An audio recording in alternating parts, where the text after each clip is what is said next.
lifting the curtain. One afternoon, Donald took a supplies train to the works. Henry, awaiting final repairs on his tender, smiled warmly. "Hello, Donald. How is everything? Dudley getting on all right?" "Aye, I suppose, but I canna say the same for Bear." Donald explained about Bear's mishaps and Dudley's behavior. "It doesn't add up," he continued. "It's not like Bear to act in such a way. I'm awfully suspicious of Dudley." Henry grew stern. "You must tell the Fat Controller at once. I'm all too familiar with this sort of situation." Henry recounted the events of Diesel's stint on the railway. "You dinna say!" gasped Donald. "He even tried to lie about me. We caught him, but only after Duck went to Edward Station. If Dudley's not stopped, Bear could be sent much further away. By the sounds of it, he's already got his coupling hooks in Gordon and James." Donald was pensive. "Leave it with me," he said, and hurried back to the shed. When Donald returned, he found Bear all alone, staring solemnly at his buffers. "Maybe the Fat Controller shouldn't have kept me," he sighed. "Rubbish," retorted Donald.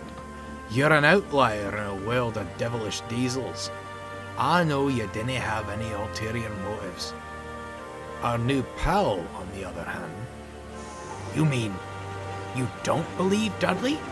Bear asked hopefully.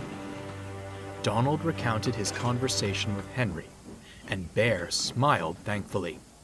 "And here I thought I was all muddled in the radiator. The question is, how do we prove he's behind all this?" "I know just the thing," Donald winked. The next day, Dudley was dozing at the shed. Donald was shunting nearby when Bear came excitedly along. "I say, Donald," he said loudly, "where'd you put the coaches for the VIP train?" "Near the station," Donald replied with a grin. "They're ready and waiting for you." "Excellent," said Bear. "I'll be off then.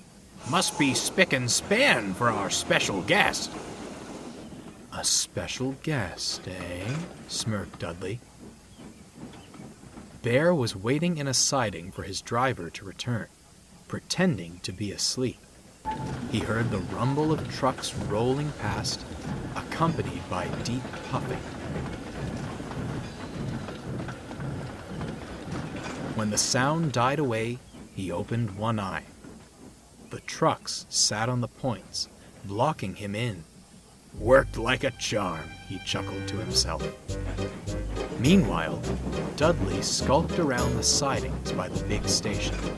Special coaches, he thought. Where could they be? "Over here!" came a voice. Dudley perked up and hurried towards it. Into a siding he swerved, and waiting for him was... "Well, hello," grinned Toad. "You must be Mr. Dudley." "You're not a special coach," Dudley growled. "I never claimed to be one, sir," Toad replied in his chipper manner. "Oh, were you looking for some?" "There's meant to be a VIP train," snarled Dudley, "and I'll be the one to take it." "A VIP train? That does sound thrilling." Dudley looked back in amazement. There was Bear. You? Dudley gritted. "How'd you get out of that siding?" "I helped him," said Donald, who drew alongside. "Question is, how'd you know he was trapped?" Dudley went pale. That is to say, An excellent question indeed, Donald. I'm most curious to hear the answer." The Fat Controller stepped out of Toad. "Well, Dudley, shall we have the truth this time?" The engine's bewildered face twisted into a wicked snarl. "Yes, it was all my doing. I'm still an engine in his prime. Why should I face the prospect of scrap?" "Oh, yes, we've all heard of the sanctuary that is the Fat Controller's Railway. A haven where steam will always have a place. And yet, Dudley trailed off, glaring at Bear. There still appear to be rats among us. I've proven my worth. Surely you wouldn't send an engine to his end, sir? The Fat Controller pondered. No, Dudley, he said at last. I wouldn't. Dudley smirked. And I wish you luck in finding a new home.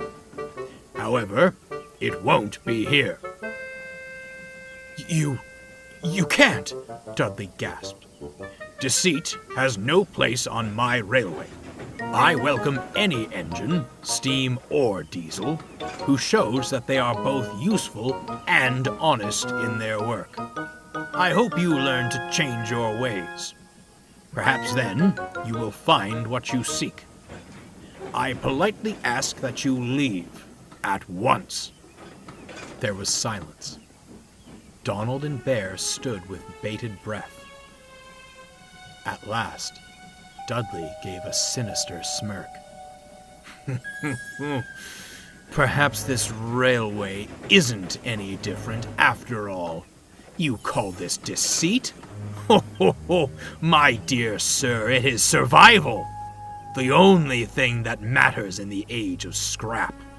Well, you've won the battle, but not the war. I'll take my leave at your request, but you will remember me. Bear and Donald moved silently away, freeing Dudley from his siding. He puffed crossly backwards.